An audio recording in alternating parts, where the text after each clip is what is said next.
Hello, everyone. May you all be blessed with great peace, resilience, and calmness. Hey, young folks. Today's topic is love, connected to depression. We know that love is very powerful. When we love, it appears that we want to erase all things in life. Seeing love as the greatest beauty. Seeing the person you love as the most vital. We have soared high in the sky of love and realized that life is indeed poetic, worth living. But do you see, from a viewpoint, to nurture the soul? That is when you all begin to abandon your own life. You all are pulled towards the one you love. You all constantly long for your beloved. You all try every way to make your loved one happy, so that your beloved will reciprocate your feelings. You all waste too much time and effort to dedicate to what you call love, but actually, you all always have your hearts turned outward, living in the heart of that person, to see what that person thinks. That person, what do they want? Is their love for me abundant or scarce? And daily, you stray further from your own identity, unaware of what is happening. Inside you, not even hunger seems to matter. Sleep doesn't matter either. Essential personal activities are overlooked. The connection with family members is also neglected. For love, many of you make substantial sacrifices in your jobs. That is when you are in love, when you are swept away by intense feelings. But are you aware? If you were to cease loving at that time, you cannot go on loving due to circumstances that require a split between you two. For instance, the one, they don't care for you any longer, betrayed you. Then what do you think will happen to you? Can you be okay? Can you get back to normal immediately? Can you act like nothing is wrong? Or will you suffer? Or will you feel heartache? Even, some of you think about suicide. Because in the course of love, something dreadful happens internally that you will never know. You have created an addictive pattern. Emotions. Researchers claim that our brains often produce endorphins and serotonin by themselves. These are the substances that allow us to feel tranquil and at ease, help us feel balanced, light, happy, and generate pleasant sensations. And that is what contributes to our happiness. But when we have a partner to depend on, to seek out, the appeal, the sweetness, the affection, and the comfort derived from that individual, continuously repeating this many times, hundreds of times, thousands, the brain is forced to remember a new instruction, that it will no longer produce endorphins and serotonin from now on. It will rely on external attractions. The attraction here includes not just alcohol and tobacco, stimulants, but it also encompasses love, and love includes sex. Thus, it has been quite a long road. I have truly existed for others' sake. I have left myself behind. For a very long time, I did not create joyfulness, comfort, and peace of mind for you. And I was definitely involved with that person. I don't live at home. I live with someone else. I name that love. I call that the incredible values of happiness that I hold dear. There was a little boy who couldn't see, visiting a friend's home. He was busy talking and didn't notice the night falling. Then his friend told him, "You should go back now. It's dark already." And the friend offered the blind boy a light. The blind boy laughed and replied, "Are you kidding me? I'm blind. What do I need a lantern for?" Then the friend patiently clarified, "Just hold this lantern. People will see you and avoid you." The boy was thrilled. He felt so happy, thanked his friend, and carried the lantern back. On the way home, the boy kept thinking, wow, I bet everyone will avoid me today. So the boy didn't utilize his skills to find his way, which he typically shunned. No, the boy raised the lamp and rushed forward. Out of nowhere, a person collided with him, causing both to tumble down.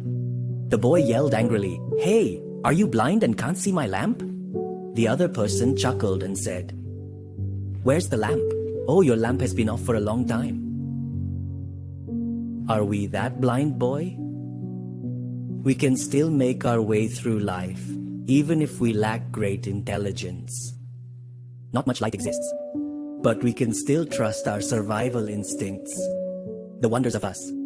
But sadly, when we have something to support us, a helpful resource, we quickly rely on it. We completely depend on that object. If we only relied a little, it wouldn't be a problem, but we depend too much, losing ourselves in the process. And dependence in love begins from there. Because hereafter, what occurs, what happens to the lamp will happen to our lives. While the lamp is alight, we will persist. When the lamp dies, we will falter. We will suffer anguish.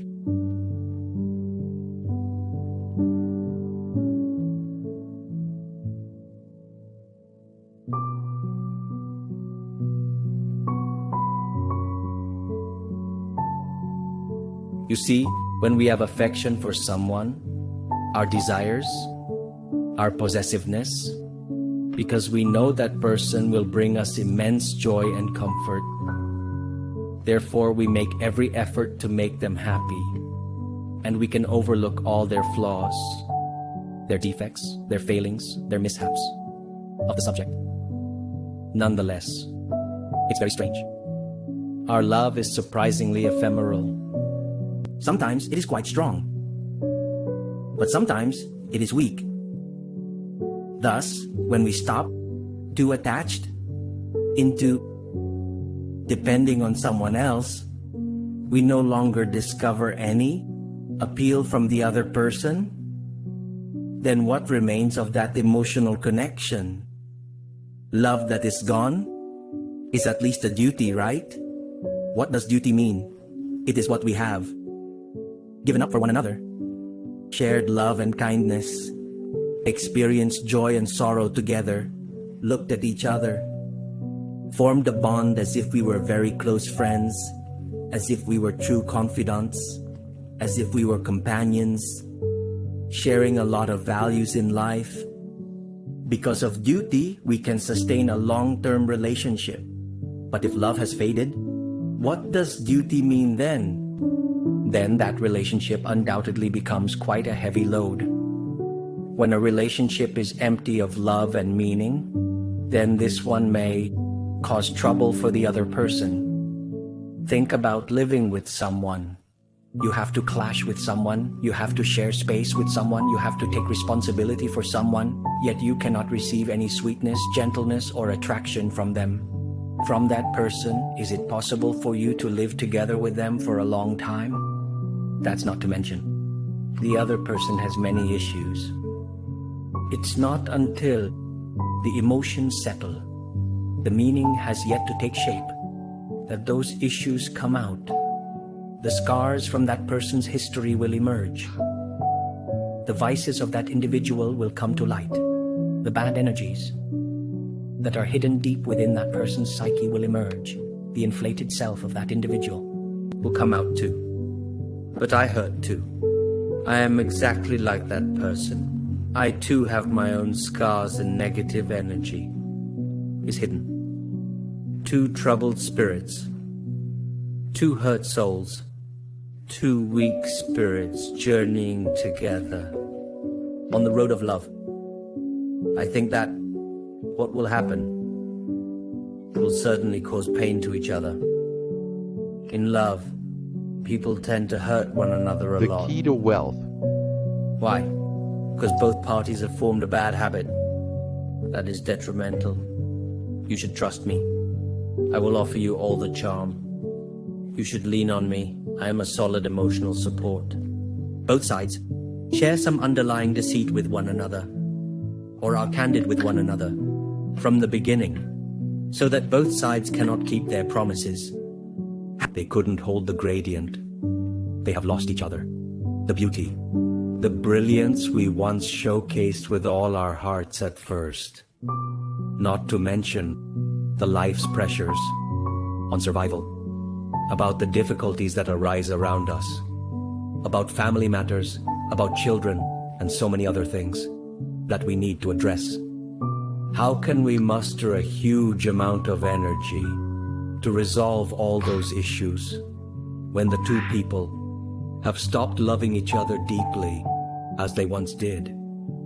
Hence, the longer they cohabit, the more significant the injuries they cause each other.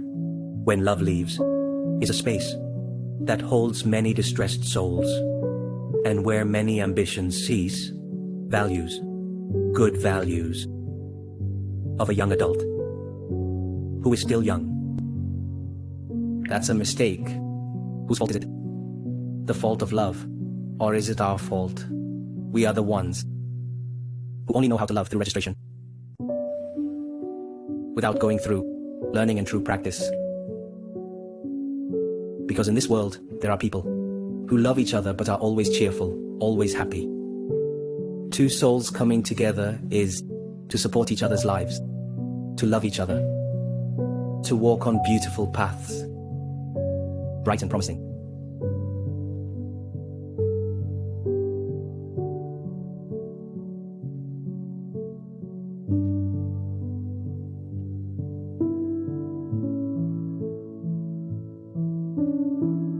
The ancients said you and I, though two, are one. Though we are one, we are also two.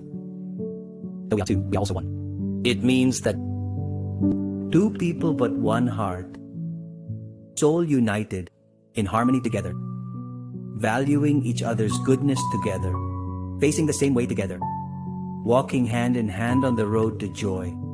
So each side will let go some of their own selfishness and small demands. Let's join forces together to create a common path in which we both, certainly there will be a mutual understanding. But let's not forget that although we try to unite two lives as one, both sides must still have their own requirements. Every partner must aim to tend to their own spirit, as no one can always take care of another's spirit. No one can guarantee another's everlasting joy. Let alone that each side there are issues, there are wounds, there are sorrows. The owner of those pains is the only one capable of healing those wounds and suffering. Rather than getting caught up in each other, relying on one another and sacrificing our own lives, there are times we need to separate.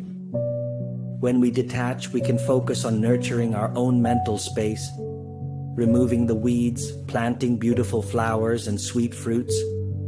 So when we come back together, we will have beautiful values to share. Of course, in a relationship, there must be support for each other. If you fall, I'll lift you. And if I stumble, you can lift me. But if you're okay, don't always need me to lift you. You're okay, aren't you? Why don't you depend on you to make your own happiness? Eventually, when you can no longer do that, or when our paths are truly intertwined, we will gather to create happiness together. And I am the same. I don't have to constantly keep an eye on you, observing you, or examining you. I'll focus on my life and my job. I build my emotional connections with my family and friends. I focus on my life's aspirations. And while doing this, I will generate positive energy, inviting many beautiful values so that when I meet you, I will have precious offerings to share with you.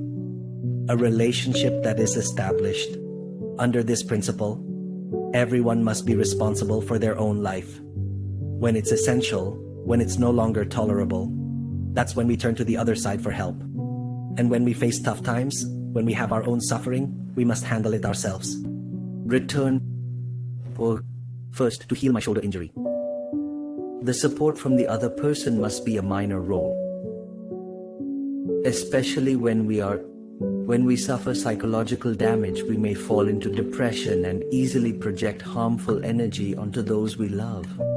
Even if we have a strong affection for that person and they feel the same way, we still ask that person for some time apart, to take a few hours apart one day, or to be apart for a few days or sessions weekly, for go back to my own lair, like a tiger caring for its wounds, to reconstruct my belief that I can still be stable on my own, I can count on my own resources, and I can let my brain generate it autonomously.